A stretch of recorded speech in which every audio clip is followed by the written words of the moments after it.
नमो नमः विद्यार्थी मित्रांनो, आज आपण विभक्तिमालाचा स्वाध्याय बघणार आहोत. तर त्यामध्ये बघा, पहिला श्लोक आणि त्यातला पहिला प्रश्न, प्रथमांत पदानी लिखत. प्रथमांत म्हणजे प्रथम, अंत अंत म्हणजे शेवटी. प्रथम असलेली पद आपल्याला लिहायची आहेत. मग आपलं सुभाषित असं आहे, धर्मो जयति नाधर्मः, सत्यम जयति नानृतम, क्षमा जयति न क्रोधो, देवो जयति नासुरः. आता यातली आपल्याला प्रथमा विभक्तीची पद शोधायची आहेत. मग प्रथमा विभक्ती म्हणजे काय, तर देवः. प्रथमा विभक्ती देव शब्दाप्रमाणे चालणारी पद. मग या ठिकाणी बघा, धर्मः, अधर्मः, देवः, असुरः, असुर म्हणजे काय, राक्षस, क्रोध म्हणजे राग, अनृतम म्हणजे खोटं, सत्यम म्हणजे खरं आणि क्षमा. आता या ठिकाणी हा जो शब्द आहे तो नपुंसकलिंगी आहे आणि हा शब्द स्त्रीलिंगी मालाप्रमाणे आहे. प्रथमा विभक्तीतली ही पद आहेत. धर्मः, अधर्मः, देवः, असुरः, क्रोधः, अनृतम, सत्यम आणि क्षमा. आता प्रश्न दुसरा असा आहे, पहिल्या श्लोकामध्ये जयती म्हणजे विजय होतो. आता कशा कशाचा विजय होतो आणि कशा कशाचा होत नाही. जयती म्हणजे विजय होतो. आता धर्माचा जय होतो, देवांचा जय होतो, क्षमेचा जय होतो आणि खऱ्याचा, सत्यम म्हणजे खरं, यांचा जय होतो. आता जय कोणाचा होत नाही, अधर्मः म्हणजे अधर्माचा विजय होत नाही. नंतर अनृतम खोटेपणाचा जय होत नाही. क्रोधः न जयती क्रोधाचा जय होत नाही. आणि असुर म्हणजे राक्षस, माणसामध्ये असलेली राक्षसी वृत्ती. इथं काय आहे, तर क्षमा, क्षमेचा जय होतो, क्रोधाचा होत नाही. देवांचा जय होतो, असुरांचा म्हणजे राक्षसांचा होत नाही. आता दुसऱ्या श्लोकामध्ये बघा, आपल्याला द्वितीयांत पदानी लिखत. दुसऱ्या श्लोकामधली आपल्याला द्वितीय विभक्तीमध्ये असलेली पद लिहायची आहेत. मग बघा, वसुदेव सुतम, देवम. श्लोक बघा, देवम म्हणजे द्वितीय विभक्ती. हे आपलं झालेलं आहे मागे पहिल्या सत्रामध्ये. देवम, देवः, देवम, देवेन, देवाय, देवात, देवस्य आणि देवे. आता देवम ही काय आहे, तर द्वितीय विभक्ती आहे. याप्रमाणे असलेले शब्द आपल्याला शोधायचे आहेत. मग वसुदेव सुतम म्हणजे श्रीकृष्ण, वसुदेवाचा मुलगा, सुत म्हणजे मुलगा. देवम म्हणजे देव. जगद्गुरुम म्हणजे जग त्याला गुरु मानतं. कंस चाणूर मर्दनम म्हणजे कंसाचा वध करणारा किंवा कंसाला ठार मारणारा. आणि देवकी परमानंदम देवकीला सर्वात श्रेष्ठ आनंद देणारा असा हा कृष्ण. म्हणजे या ठिकाणी हे काय आहेत, तर द्वितीय विभक्तीची पद आहेत. नंतर बघा, सुभाषिते क्रियापदम किम. या सुभाषितामध्ये कोणतं क्रियापद आहे, तर बघा, वसुदेव सुतम देवम, कंस चाणूर मर्दनम, देवकी परमानंदम, कृष्णम वंदे जगद्गुरुम. वंद या ठिकाणी वंदे हे काय आहे, क्रियापद आहे.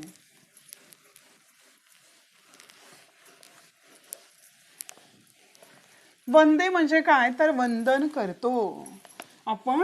अशा श्रीकृष्णाला सर्व जग वंदन करतं, नमस्कार करतं. वंद हा धातू आहे. वंद एक आप म्हणजे वंदन करणे, नमस्कार करणे.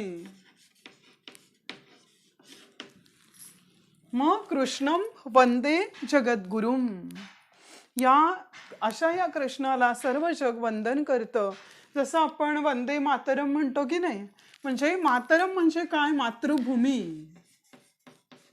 आपण रोज म्हणतो बघा वंदे मातरम.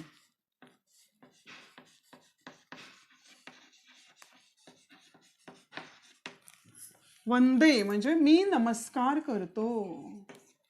हे इथं तृतीय उत्तम पुरुष एक वचन.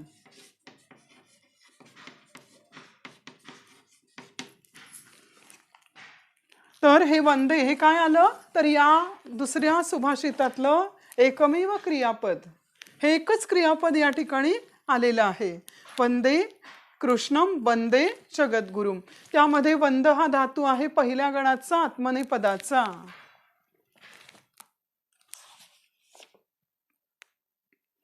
नंतर बघा जालरेखा चित्रम, म्हणजे आपल्याला काय करायचंय, तर श्रीकृष्णाला आलेली नावं लिहायची आहेत.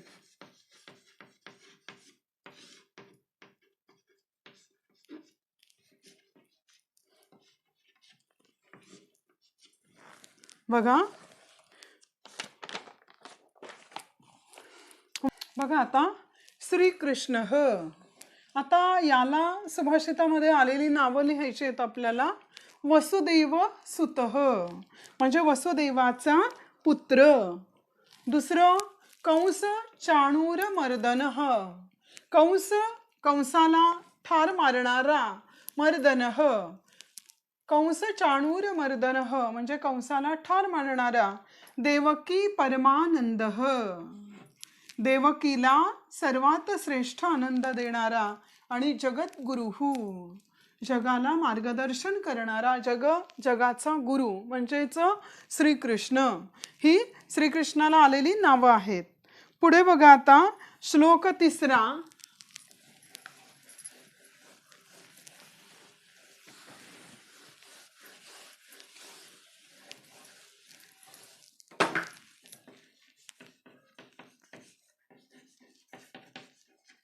तृतीयांत पदे.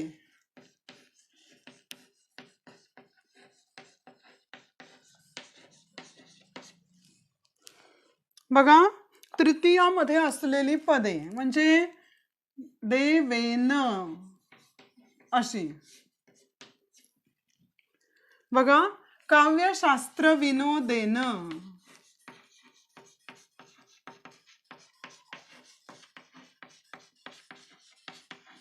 कलहेन, निद्रया, मालया तसं निद्रया. निद्रा हा शब्द आकारांत स्त्रीलिंगी आहे, तो मालाप्रमाणे असतो. मालया तसं निद्रया. आणि व्यसनेन,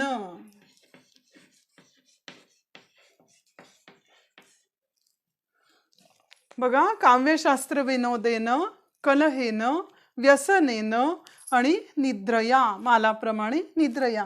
ही तृतीयांत पद आहेत या श्लोकामधली.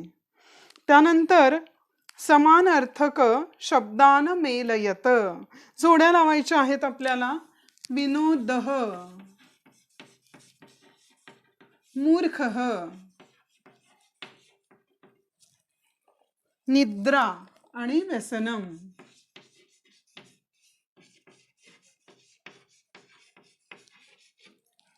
विनोदः म्हणजे काय, कर्मणूक. मनोरंजनम.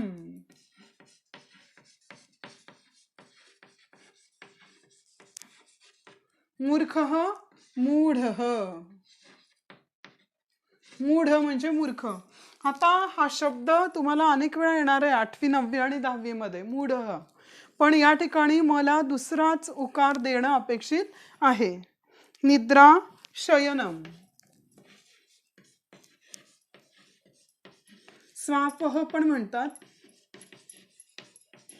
स्वापह म्हणजे निद्रा. आणि व्यसनम म्हणजे दुरभ्यासः.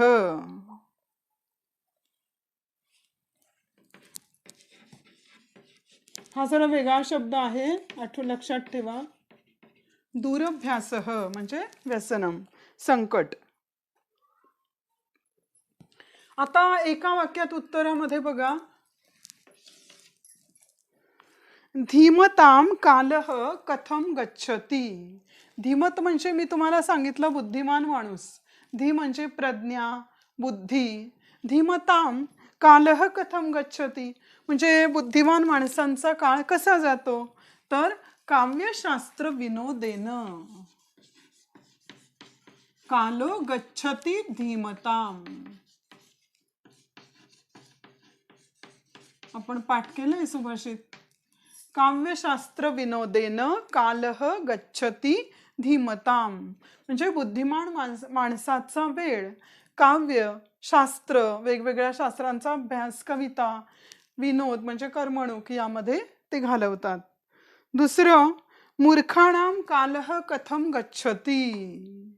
मूर्खांचा काळ कसा जातो. निद्रया, कलहेन आणि व्यसनेन. व्यसन म्हणजे व्यसन, आपलं व्यसनही होतं आणि संकट पण होतं. निद्रया म्हणजे झोपेमध्ये, कलह म्हणजे वादविवाद, भांडण, आणि व्यसन म्हणजे व्यसन.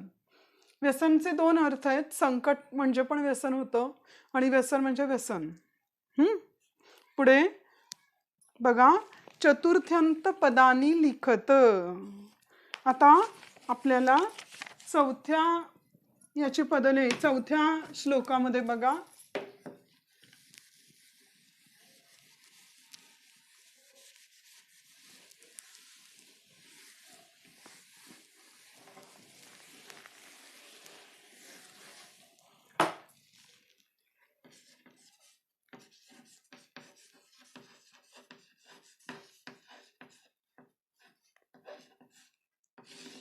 चतुर्थंत पदे.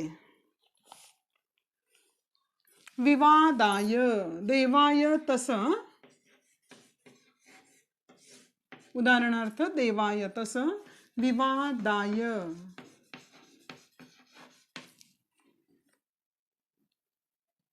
मदाय उन्मत्तपणा. परपीडनाय चतुर्थ्यंत पद. हे सगळं वहीत लिहायचं आहे. ज्ञानाय, दानाय, रक्षणाय. बघा, विवादाय म्हणजे भांडणासाठी, मदाय म्हणजे उन्मत्तपणासाठी, परपीडनाय म्हणजे इतरांना त्रास देण्यासाठी, ज्ञानाय म्हणजे ज्ञान देण्यासाठी, दानाय देण्यासाठी, आणि रक्षणाय रक्षण करण्यासाठी. ही चौथ्या सुभाषितातली चतुर्थ्यंत पद आहेत.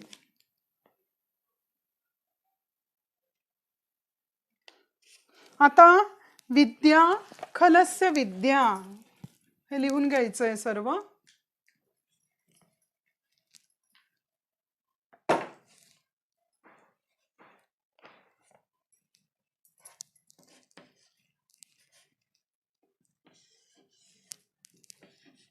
इथंच मी हे करते.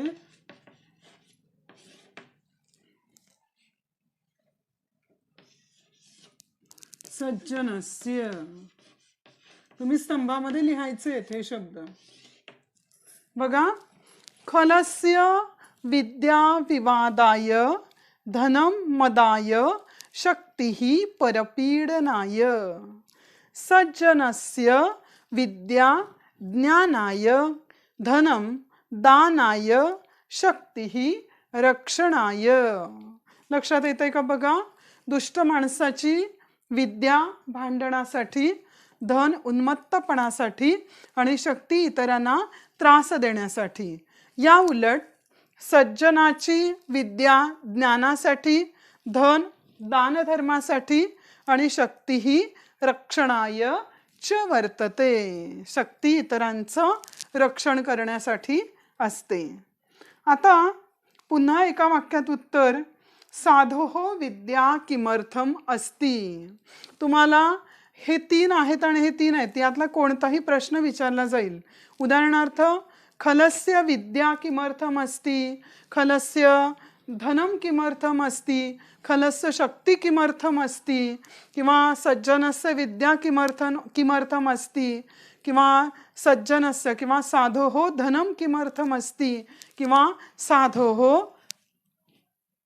शक्तीही किमर्थम अस्ति.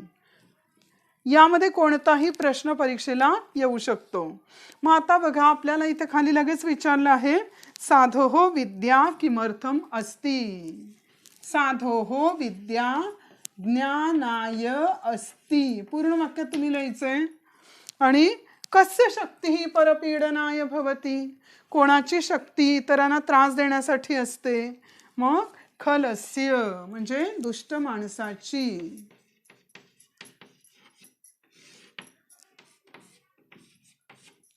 खलस्य. आता 5वा श्लोक, त्यामधली पंचम्यंत पद लिहायची आहेत. बघा,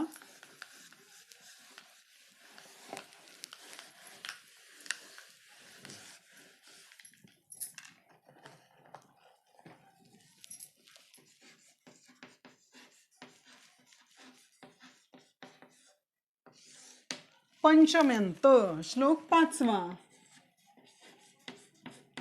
पंचमी विभक्तीतली पद. उदाहरणार्थ तैलात, देवात सारखं. तैलात, जलात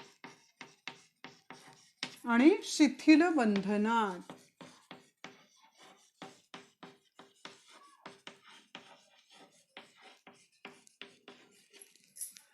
बघा, आपल्याला पुस्तक सांगतं तेलापासून माझं रक्षण करा, जलापासून पाण्यापासून रक्षण करा आणि सैल बांधणीपासून रक्षण करा.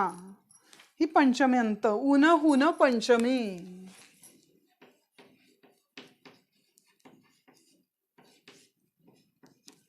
जे मराठीमध्ये आपण शिकतो तेच संस्कृतमध्ये असतं, काहीच वेगळं नाही. ऊन हुन पंचमी, तेलापासून, पाण्यापासून आणि सैल बांधणीपासून. आता पुस्तक रक्षणम. पुन्हा तेच आलं बघा.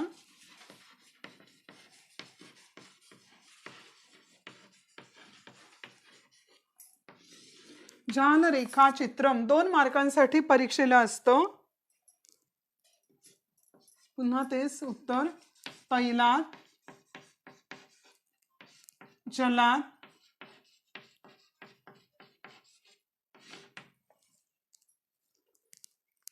आणि शिथिल बंधनात.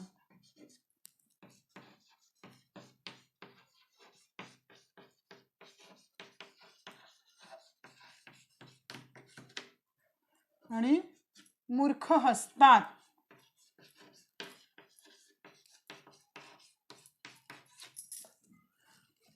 म्हणजे पुस्तकांचं रक्षण 4 प्रकारे आपल्याला करायचं आहे. तेलापासून, पाण्यापासून, सैल बांधणीपासून आणि मूर्खांच्या हातापासून. हे आपल्याला रक्षण करायचं आहे. पुढे बघा, 6वा श्लोक.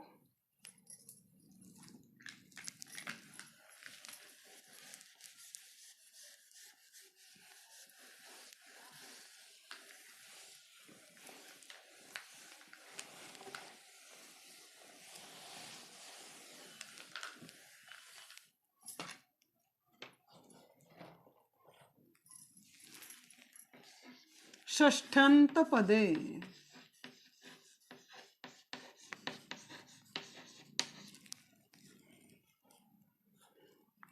देवस्य,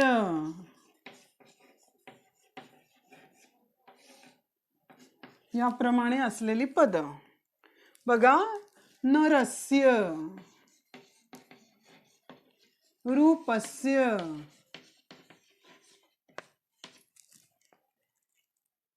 गुणस्य, ज्ञानस्य. हे काय आहेत तर षष्ठी विभक्तीची पद आहेत. जसं देवस्य म्हणजे देवाचा, तसं माणसाचा, नरस्य रूपाचा, गुणाचा आणि ज्ञानाचा. जे अलंकार आहेत ते आपण नंतर लिहू. बघा आता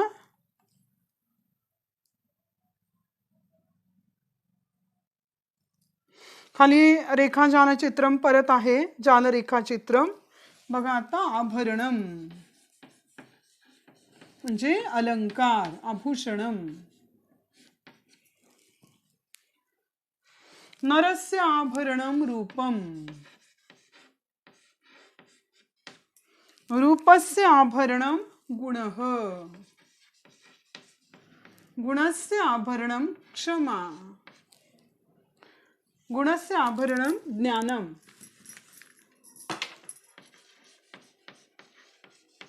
आणि ज्ञानस्य आभरणम क्षमा. बघा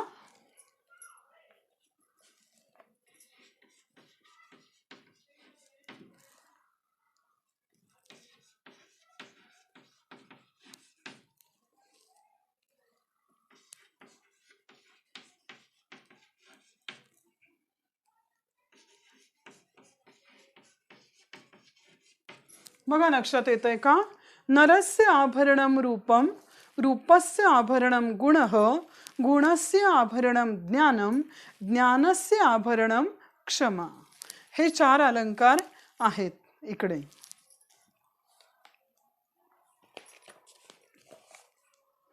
आता 7वा श्लोक, त्याची सप्तम्यंत पद.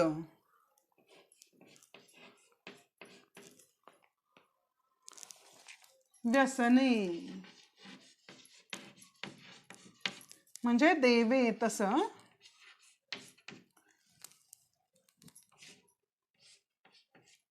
व्यसने, रणांगणे,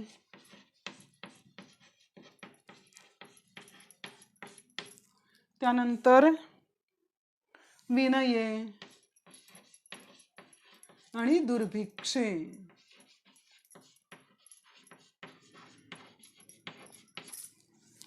बघा मित्रस्य परीक्षा व्यसने भवति. शूरस्य परीक्षा रणांगणे भवति. भृत्यस्य परीक्षा विनये भवति. आणि दानस्य परीक्षा दुर्भिक्षे भवति. मित्राची परीक्षा संकटात होते. शूराची रणांगणावर होते. सेवकाची किंवा नोकराची परीक्षा विनये म्हणजे विनयामध्ये होते, त्याच्या नम्रतेने होते. आणि दात्याची परीक्षा दुष्काळामध्ये होते. म्हणजे ज्यावेळेस कोणाजवळ काही नसतं, दुर्भिक्ष असतं, दुष्काळ असतो, तेव्हा दात्याची परीक्षा असते. आता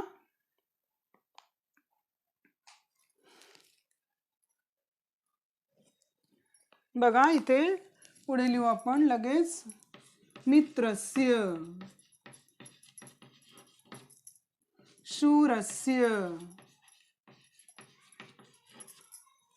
भृत्यस्य आणि शेवटी दानस्य.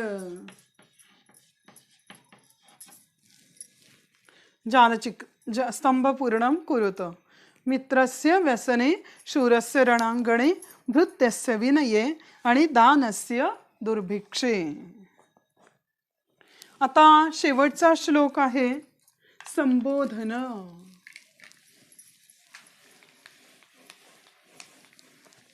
हे तुमच्या वहीमध्ये लिहायचं आहे सर्व.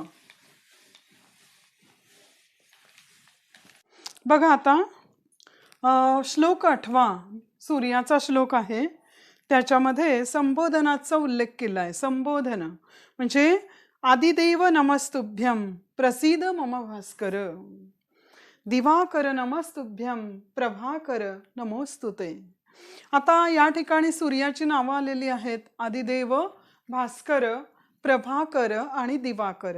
हे सूर्याला उद्देशून म्हटलेलं आहे, म्हणून या ठिकाणी हे संबोधन आहेत. मी तुला नमस्कार करतो वगैरे. आता त्यानंतर आपल्याला सूर्यासाठी आलेली पद शोधायची आहेत. पण सूर्य इत्यस्य शब्दस्य कृती अमर पंक्तिम लिखत. आता अमर कोश ज्यावेळेस आपण बघूया त्यावेळेस मी तुम्हाला हे सांगेल सूर्याला असलेली नावं. आता श्लोक 9 मध्ये काय दिलेलं आहे बघा. राम इति शब्दस्य का विभक्ती वाक्ये प्रयुक्ता इति लिखत. राम या शब्दाची कोणती विभक्ती वापरलेली आहे ते आपल्याला लिहायचं आहे. मग आता या ठिकाणी बघा आपल्याला डॅश केलेली आहे त्यांनी ठिकठिकाणी. रामः प्रथमा, रामम द्वितीया, रामेण तृतीया, रामाय चतुर्थी, रामात पंचमी, रामस्य षष्ठी, रामे सप्तमी आणि भो राम संबोधन. हे या ठिकाणी या विभक्ती दिलेल्या आहेत. आणि आता सर्व श्लोकांचा अर्थ तुम्ही मराठीमध्ये लिहायचा आहे. आता या व्यतिरिक्त आपल्याला परीक्षेला असं विचारतात बघा,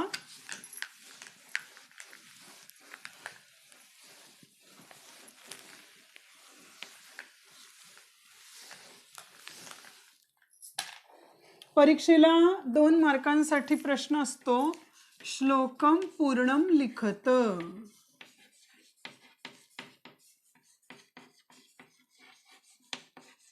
हा प्रश्न तुम्हाला नक्की असतो. 4 मार्कांसाठी असतो, 2 नाही. मग आता हा कसा विचारतात बघा. धर्मो दिलेला आहे तुम्हाला परीक्षेत.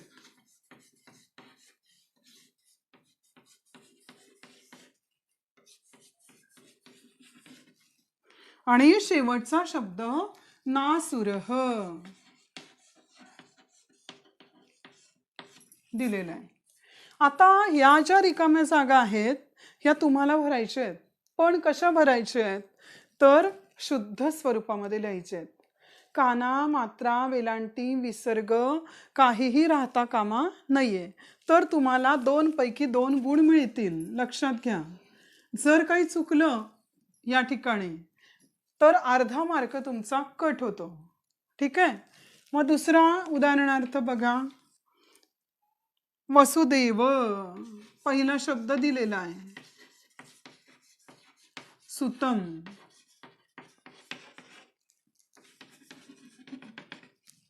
शेवटचा शब्द जगद्गुरुम.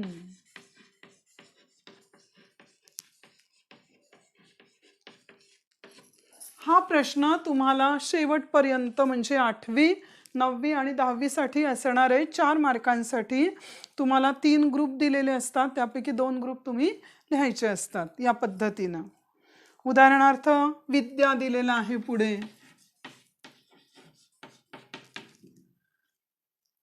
शेवटचं दिलेलं आहे रक्षणाय. मधलं सर्व भरायचं आहे. काना, मात्रा, वेलांटी, विसर्ग सर्व अगदी अचूक लिहायचं आहे. त्यानंतर व्यसने उदाहरणार्थ.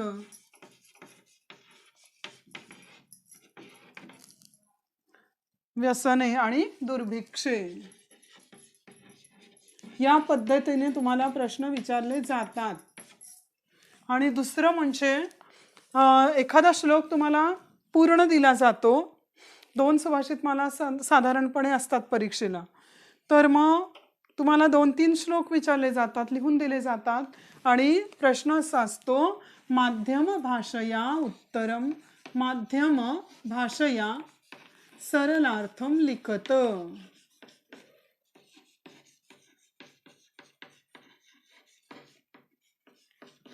हा असाही प्रश्न येतो. म्हणजे मराठीमध्ये अर्थ लिहा. जसं मी शिकवताना अर्थ सांगितला तसा तो अर्थ लिहायचा असतो. याला पण 2-2 गुण असतात. याला 4 गुण असतात आणि याला पण 4 गुण असतात 8वी, 9वी आणि 10वी साठी.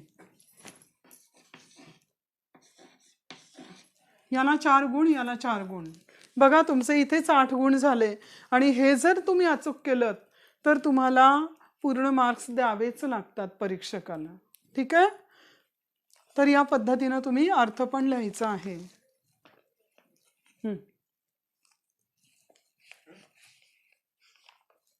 पुढचे घेऊ का लगेच.